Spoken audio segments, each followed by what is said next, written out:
అదే చౌరస్తాలా అదే మలక్పేట్ చౌరస్తాలని కోసి కుక్కలకి నాష్టా ఇస్తా అర్థమవుతుందా? డైలాగ్ చెప్తుంటే డాబర్ మ్యాన్ లేక గుండు సాలే.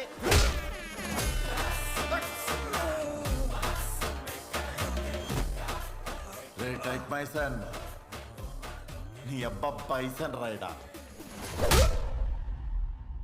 గత 3 ఏళ్లుగా ఎన్నో ఆన్లైన్ మోసాలకి పాల్పడ్డ చంటి, అప్సరా, నటరాజ్ అనే ఈ ముగ్గురు ముద్దాయిలకి అండర్ ఐపీసీ సెక్షన్ 447 10 ఏళ్లు జైలు శిక్ష విధించడం జరిగింది.